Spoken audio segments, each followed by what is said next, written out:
ఇప్పుడు ప్రస్తుతానికి డెంగ్యూ అనేది ఏంటి? డెంగ్యూ అనేది ఏంటంటే ఏదో ఒక అడినోస్ మస్కిటో కుట్టడం వల్ల జరుగుతుంది. అడినోస్ మస్కిటో అనేది మన ఇంట్లో ఉన్న వాటర్, స్టాగ్నేట్ వాటర్ అనే దగ్గరనే పెరుగుతూ ఉంటుంది.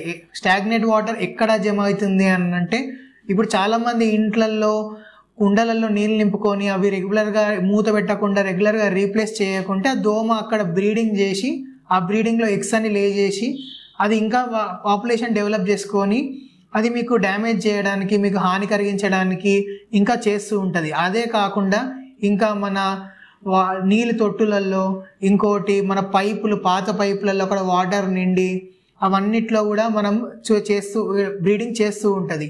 సో మనం ఏంటంటే ఫస్ట్ ప్రివెన్షన్ ఏంటంటే మనం ఇవన్నీ మనం బయట కాకుండా మన ఇంట్లో ఉన్న వాటర్ స్టాగ్నేట్ అన్ని డ్రై అవుట్ చేసుకొని ఎవ్రీ ఫ్రైడే కానీ ఏదో ఒక రోజు వారానికి మనం చేసుకొని ఇవన్నీ మనము ప్రికాషనరీ మెజర్మెంట్స్ తీసుకుంటే డెంగ్యూ అనేది అది బ్రీడ్ కాకుండా ఆ దోమ తన పాపులేషన్ పెంచకుండా ఇలా ఆపగలుగుతుంది. సరే, ఈ దోమ గురించి పక్కన పెడితే ఒకసారి డెంగ్యూ వచ్చినప్పుడు సిమ్టమ్స్ ఎలా ఉంటాయి అని అంటే, ఈ డెంగ్యూ వ్యాధి అనేది ఇంక్యుబేషన్ టైం అనేది 7 రోజుల నుంచి 10 రోజుల వరకు ఇంక్యుబేషన్ టైం అనేది ఉంటుంది. మనకి ఫస్ట్ 4 days ఫీవర్ అనేది వస్తూ తగ్గుతూ ఉన్నప్పుడు మనం ఏం చేస్తాం, చిన్న చిన్న మెడికేషన్స్ చేస్తాం. అది చాలా తప్పు. మనకి ఫస్ట్ ఇట్లా డెంగ్యూ అనేది డిటెక్ట్ అవుతున్నప్పుడు మనం ఒక పారాసెటమాల్ లాంటిది కానీ ఇలాంటి ట్రీట్మెంట్ తీసుకోకుండా మనం దగ్గరలో ఉన్న ఒక హాస్పిటల్ కానీ లేదంటే ఒక పిహెచ్సి కానీ ఏదన్నా కానీ మనకి అవైలబుల్ ఉన్న హాస్పిటల్కి అక్కడ వెళ్ళి మనం అక్కడ చూయించుకోవాలి. చూయించినాక వాళ్ళు చెప్తారు డిటెక్షన్ అనేది. ఫస్ట్ మీకు సిమ్టమ్స్ ఎలా ఉంటాయి అని అంటే, ఫీవర్ రావడం, హెడేక్ రావడం, బాడీ పెయిన్స్, ఆర్థ్రాలజీ అంటారు, బాడీ పెయిన్స్, ఇంకా రెట్రో ఆర్బిటల్ పెయిన్ అంటే కన్ను గుడ్డు లోపల మనకి పెయిన్ స్టార్ట్ అయ్యి అది రావడం అనేది. ఇది 4th day వరకు ఉంటుంది. మనం 4th day దీని తర్వాత ఏమైందంటే ఫీవర్ అనేది సబ్సైడ్ అవుతూ ఉంటుంది. సబ్సైడ్ అయినప్పుడు ఫీవర్ తగ్గుతుంది కదా అని చెప్పి మనం నెగ్లెక్ట్ చేసుకోవద్దు. ఇక్కడే అనేది మెయిన్ తన ప్రాసెస్ అనేది స్టార్ట్ అవుతుంది. ఇక్కడ ఏమైపోతుంది అంటే మనం మెడికేషన్ తీసుకోని కారణంగా ఓన్లీ మనం ఫీవర్ సబ్సైడ్ అయింది కానీ వదిలేస్తూ ఉంటే ప్లేట్లెట్స్ అన్ని పడిపోయే కారణం అనేది వస్తుంది. నార్మల్గా మన హ్యూమన్ బాడీలో 1.5 నుంచి 3 లక్షల మధ్యలో ప్లేట్లెట్స్ ఉండాలి. కానీ ఈ డెంగ్యూ ఫీవర్లో ఏమైపోతుంది అంటే 4th day తర్వాత 1,40,000, 1,30,000 ప్లేట్లెట్స్ పడిపోతూ ఉంటాయి. ప్లేట్లెట్స్ పడిపోవడం అనేది ఏమవుతుంది అని అంటే మనకి లోపల అనేది తెలుస్తూ ఉంటుంది, మన వీక్నెస్ అనేది రావడం కానీ ఇట్లానే డెంగ్యూ హెమరేజిక్ ఫీవర్ అంటారు దీన్ని.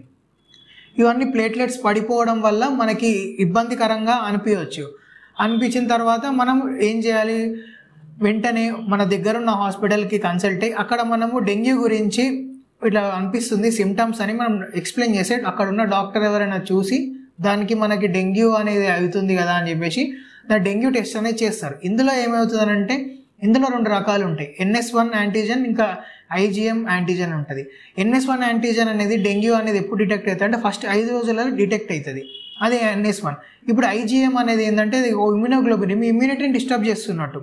ఇట్లానే ప్లేట్లెట్స్ తగ్గి మీకు ఈ 4th day నుంచి 7th day వరకు ప్లేట్లెట్స్ విపరీతంగా తగ్గిపోయి కొంతమందికి 60,000, 50,000 ఇట్లా పడ్డప్పుడు వీళ్ళు ఫస్ట్ ప్రికాషనరీగా ఏం చేయాలంటే IV ఫ్లూయిడ్ రిసెషన్ అని ఉంటుంది.